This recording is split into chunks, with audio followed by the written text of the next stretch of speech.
আসসালামু আলাইকুম। সবাই কেমন আছেন? আশা করি সকলেই অনেক ভালো আছেন। এই মাছটা কাটার জন্য কিন্তু কেউ খেতে পারে না, এত পরিমাণে কাটা লাগে। তো আমি কিন্তু এভাবে মাছটা রান্না করে নিয়েছি, মোটেও কাটা লাগবে না। তো এই মাছটা আমি ধুয়ে খুব ভালোভাবে পরিষ্কার করে নিয়েছি। এখন এর মধ্যে হলুদ এবং লবণ দিয়ে খুব ভালোভাবে মাখিয়ে নিব। হলুদ এবং লবণ খুব ভালোভাবে মাখানো হয়ে গেলে এই মাছটা আমি খুব ভালোভাবে ভেজে নিব। মাছটা খুব ভালোভাবে ভাজা হলে কাটাটা একদম মচমচে হয়ে যাবে এবং খাবার সময় মোটো আপনার কাটা কাটা মনে হবে না। তো এই মাছটাকে কিন্তু আমি এভাবে অল্প অল্প দিয়ে খুব ভালোভাবে এপিট ওপিট করে ভেজে নিব।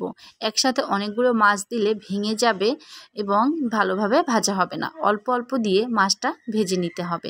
তো একটা পাশ যখন এভাবে হয়ে যাবে, দেখুন এভাবে যখন উঠাবো একদম উঠে আসছে।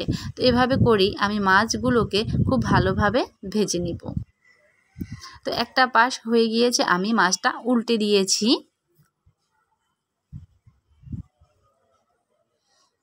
তো এখন কিন্তু মাছটা ভাজা হয়ে গিয়েছে, আমি এখন তেল থেকে উঠিয়ে নিব।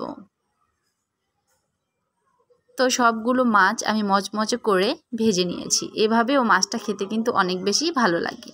তারপর আমি চুলায় একটা কড়াই বসিয়ে দিয়েছি। এর মধ্যে দিয়ে দিব পরিমাণ মতো তেল, দিয়ে দিব পেঁয়াজ বাটা, দিয়ে দিব পরিমাণ মতো রসুন বাটা, দিয়ে দিব আদা বাটা। এখন সব মশলাগুলোকে খুব ভালোভাবে ভেজে নিব। তারপর আমি এর মধ্যে দিয়ে দিব জিরার গুঁড়ো।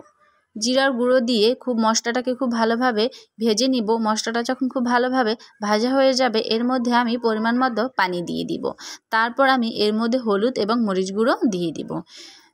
তেলের মধ্যে হলুদ এবং মরিচ গুঁড়ো দিলে বেশি একটা খেতে ভালো লাগে না, কেননা মরিচটা এবং হলুদটা পুড়ে যায়।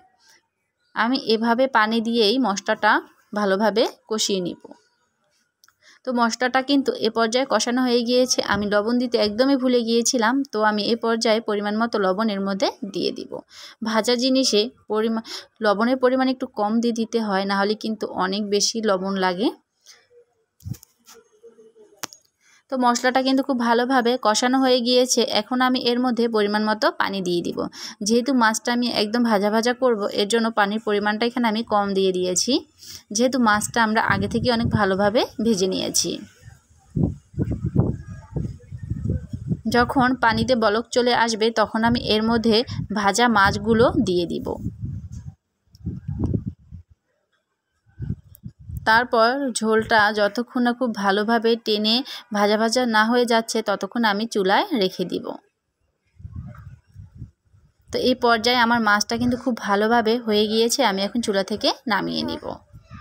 তো দেখুন মাছটা কিন্তু খুব ভালোভাবে হয়ে গিয়েছে। মাছটা দেখতে যেমন সুন্দর হয়েছে, খেতেও কিন্তু অনেক মজা।